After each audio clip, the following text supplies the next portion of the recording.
thank the member for Moreton. The question is that the bill now be read a second time, and I give the call to the member for Kennedy. I can't understand why the current government doesn't realise, as the previous speaker said, that is a 20-cent coin, and it has on it a lady that lives in England. What in heaven's name is the lady that lives in England doing on a coin 7,000 kilometres away, or whatever we are? This is rather curious. If I was a person visiting Australia, there's something weird about these people. Now, I'll tell you, there is something weird about us. When the federal cabinet was advised that if they take Port Moresby, the Japanese, there is no way we can stop the invasion of Australia. So it was decided to give, not the Brisbane line, all of Australia to the Japanese, except Brisbane, Sydney, Melbourne and Adelaide, maybe. And all the rest was given to the Japanese because there's no way we could stop them. Now, in actual fact, the Southern Army was about 50,000 Japanese soldiers, great soldiers, never been defeated in 800 years of land warfare.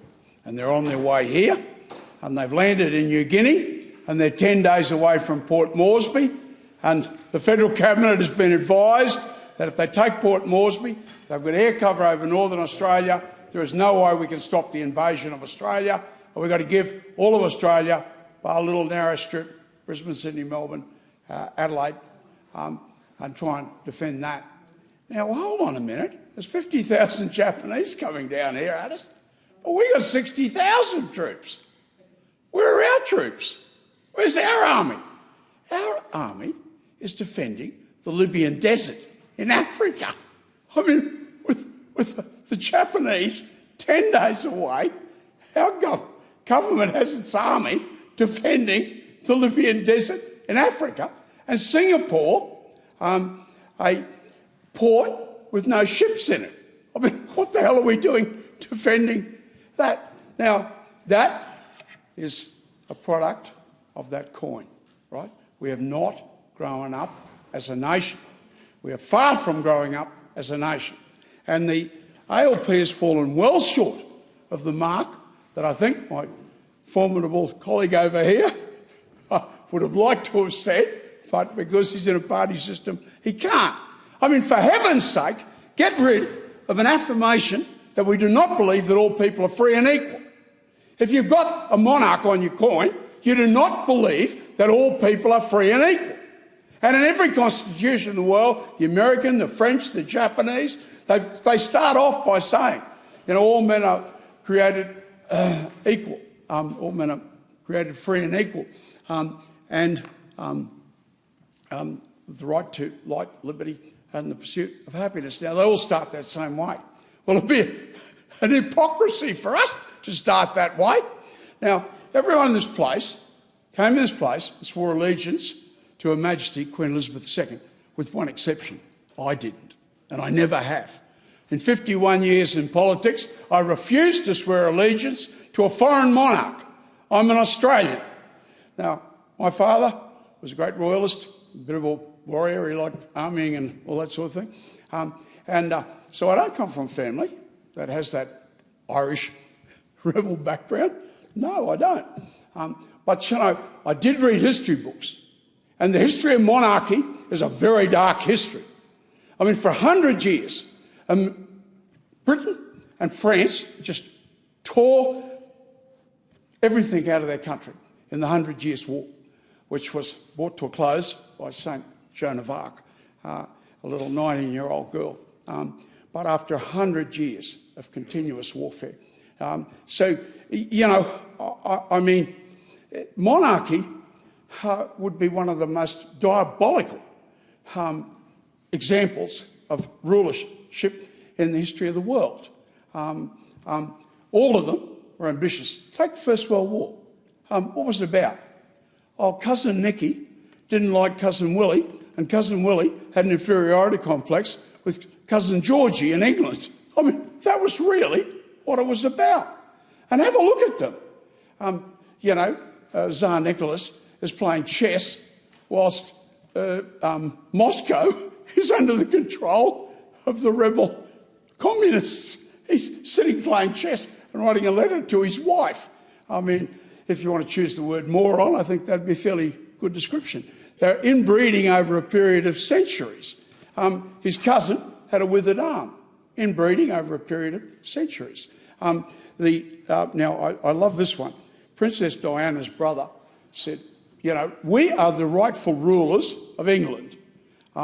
He said, this mob are on the throne because they could not find, out of the 54 monarchs in Europe, not one that was not a Catholic. They were all Catholics. So what are we going to do? So they found this little duchy in Germany, the ruling class, and they said, I'm quoting Diana's brother, and they said, oh, this is an interesting fellow. He claims to be a king. Well, he's not really a king, but he claims to be a king. George is his name. So tell us about this George. Oh, well, he's a certifiable imbecile. You know, he should be in a lunatic asylum. And the ruling class said, well, that's good. Again, I'm remind you of quoting Diana's brother. That's good. He's a certifiable imbecile. His grandson thought he was a teapot. He used to go and pour himself out all the time. I mean, this is what you're taking as your monarch, as your ruler. It doesn't finish there. He cannot speak a word of English and doesn't intend to learn the English language. And the ruling class said, oh, well, that's excellent. That's really good. And he's not going to live in England. Perfect. Put him on the throne straight away. Well, in actual fact, Diana's brother's true. That was really what happened. Now, you know, the current bloke, well, I have to say, in my opinion, he had the morals of an alley cat. He's treated his wife appallingly. Order 88, which is a member may not refer disrespectfully to the King for the purpose of influencing the House in its deliberations. I think that the member for Kennedy should withdraw. I thank the member for Barara. Would the member for Kennedy, out of respect for the House, withdraw his comments with respect to the King? What comments that you? What comments do you object to? Oh well, I'll take that. Calling him morals of an alley cat, I'll withdraw that. You withdraw? Yes, the morals of an alley cat, I withdraw that. Member for Kennedy. Never done a single thing to justify respect, or quite frankly, justify his existence. Has he ever had a job? Deputy Speaker, I'm so sorry. I have to draw your attention again to Standing Order 88. This does not breach that rule. Madam Speaker, this does not breach that rule. If I have an opinion that the bloke never worked, that's my opinion, and it's not necessarily derogatory. There are a lot of people proud of the fact they've never worked. Maybe you are. I don't know. Righto. Let me just continue. Right. When you have an election, you elect a person. Member for Kennedy, if you could just, I'm sorry, if you could just pause. Because you don't want me to speak. He doesn't like to hear what I'm saying. Deputy Speaker, I always enjoy hearing from the member for Kennedy, but we have standing orders in this place for a reason, and the standing orders in this place are about ensuring that debate is conducted in a proper and civil manner, and it is not appropriate to deal with a reigning monarch in the manner in which the member for Kennedy Madam Speaker, he is attempting to shut me up because he doesn't like what I'm saying. Particularly, please, he's not burring the rules of the House. He is attempting to shut me up. Member for Kennedy, if you could please pause for just one moment. The member for Barara does have the call at this moment. It's the member for Deputy Speaker, I'd like to make one last point in relation to this point of order. His Majesty has lived a life of service, including service in the British Defence Force. The idea that he hasn't worked is not fair. Thank you. Honestly. Member for Kennedy, I will just read out for the benefit of all in the chamber with respect to Standing Order 88. So, I'd like to speak, Madam Speaker. A member must not refer disrespectfully to the Queen, the Governor-General or the State Governor in debate for the purpose of influencing the House in its deliberations. Now, I'll just remind, if you could just pause the clock, please. Thank you. Member for Kennedy, if you could just ensure that in your further remarks on this bill that you do refer to Standing Order 88. Thank you. And I'll give the call back to the member for Kennedy. Yeah, well, you've taken about 5 minutes off me, Madam Speaker, and he's succeeded in taking 5 minutes off me, which is very complimentary. You're scared to listen to what I'm saying. And he's laughing now. He thinks it's funny. Well, I don't think it's funny, my friend. I don't think it's funny at all. Now, let me just continue, right? If you elect someone, you know, let's take a bloke, John F. Kennedy, right? Now, he's elected because this bloke was an outstanding warrior, a man of very considerable bravery and leadership. He was also a Pulitzer Prize winner. Now, that is a reason to have a person as the governor, the ruler of your country. I could use other examples. Let me use a very example that all these people will be shocked with. Bajocki Peterson. Now, is this bloke a good bloke to elect to Parliament? Well, he built one of the first peanut threshing machines in Australian history. He also came up with the idea of a heavy bore when you're clearing country to improve that country. He also founded the town of Hopevale, which is the most successful first Australian town in this country. It produced Matty Bowen, one of the 3 greatest rugby league players ever. It produced the first blackfella Member of Parliament, Eric Dural. It produced the first ordained priest in Australia, Lutheran priest, of any denomination, the first. It produced Noel Pearson. A lot of people would not like to say that, but I think one of the better intellects in the country, even though I strongly disagreed with him in the recent debate. But extraordinary. And that's how Hopevale was founded by this bloke, Bajocki Peterson. So you're going to say, who's going to put in Parliament? Oh, well, that's a good bloke to put in Parliament. He's an achiever, however you look at it, achiever. This bloke's a super achiever. He camped out for 3 months on horseback with Leo Rosendale, as I understand it, Nolly Pearson's grandfather, as missionaries in founding that town. So he's a great bloke to pick. So when you pick him, what does he do? He creates the coal industry, the biggest earner of money for this country outside of the wool industry in the country's history. And he creates it out of nothing. This is a coal importing country. And he turns Queensland into the biggest coal exporting state on earth. He doubles the production of cattle. He doubles the production of cane. He quadruples the production of copper. And he creates the tourism industry. And it was a joke. They called it the Beau Guest. There was a 3-storey building built on the Gold Coast, and everyone laughed at it because it was surrounded by a kilometre of sand. And that was the way it was for nearly 10 years. And have a look at the Gold Coast today.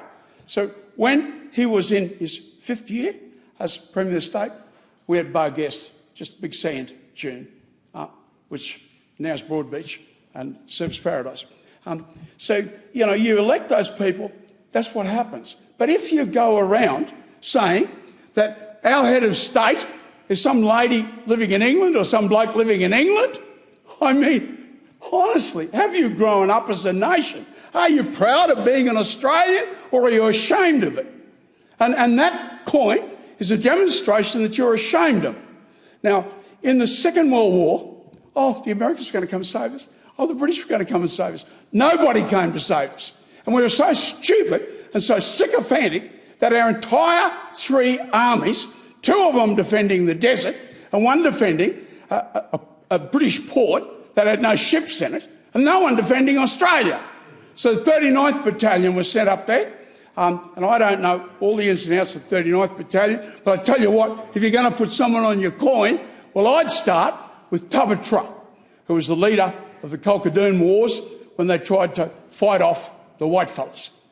So I'd put Tubba Trutt on that coin with his spear and his woomera in a country, and the previous speaker referred to this, but my homeland, if you want to know whether we fought to keep the whitefellas out, these are the names of the creeks: Spear Creek, Massacre Creek, Gunpowder Creek, Rifle Creek, Police Creek. You wouldn't need a lot of imagination to know what was going on there. Battle Mountain. All of these things. So these people fought for the idea that we were different, and we didn't want people coming in here telling us, what we should do or what we shouldn't do. We're Australians, and we fought and died as Australians. Now, let me just go back to the 39th Battalion. I wasn't in the 39th. I was in the 49th Battalion when we were at war with Indonesia, and thank goodness it blew over before we went up there. But I was the unit historian, and all of the reports, I said to Colonel, negative, we fell back, we failed to hold ground, we retreated under fire, we wilted under fire. So what do you want to do, Qatar? I want to go down the RSL. That's only about 18 years after the Second World War finished, and ask around, and maybe we were a fallback battalion, but then again, maybe we weren't. So I went down there. Anyone here know about the 49th Battalion? About 1,000 men in a battalion. And they said, yeah, there was one of the 3 battalions sent up there to stop the Japanese. 39th did most of the fighting, but this was the 49th, one of the other 3 battalions. And he said, yeah, mate, come down here. He said, the 49th was the worst hit of all. When they were relieved at Sanananda, there were only 28 of them able to walk out unassisted. And he said, do you know how many men left Port Moresby? I said, 843 men left Port Moresby, and only 28 of us able to walk out. That was all that was left of us. So surely you put Ralph Honor on your coin, not some British monarch, demonstrating that you don't believe that all people are born free and equal, and that you don't believe you're a separate country, that you're a nationalistic Australian. You're not proud to be an Australian if you got that coin. So I do not applaud what the government is doing here. Easily they could have removed the word monarch and put in its place, as I am moving, the sovereignty of the Australian people. The sovereignty of the Australian people. But you don't believe in the sovereignty of the Australian people, I'm sorry, if you're in the ALP, because you're doing nothing about it. And you most certainly don't believe in the sovereignty of the Australian people if you're in the Liberal Party, because they even oppose this minor change. No, Madam Speaker, in conclusion, we have got to grow up. We have got to realise that we are in the same moral position that we were in 230 years ago, with no one living on a continent the size of China, 2 or 3 times the size of Europe, same size as the United States. There's no one living there. There's just a little narrow coastal belt of population, and the rest of it is empty. Well, guess where everything comes from? The copper, the coal, the cattle, where everything comes from. And it's open, and that's because we have not become patriotic flag-waving Australians. I thank the member for Kennedy, and I will just note that the member for Kennedy was given extra time due to a number of discussions during that speech. I thank the member for Kennedy. The question is that the bill now be read a second time, and I call the member for Barara.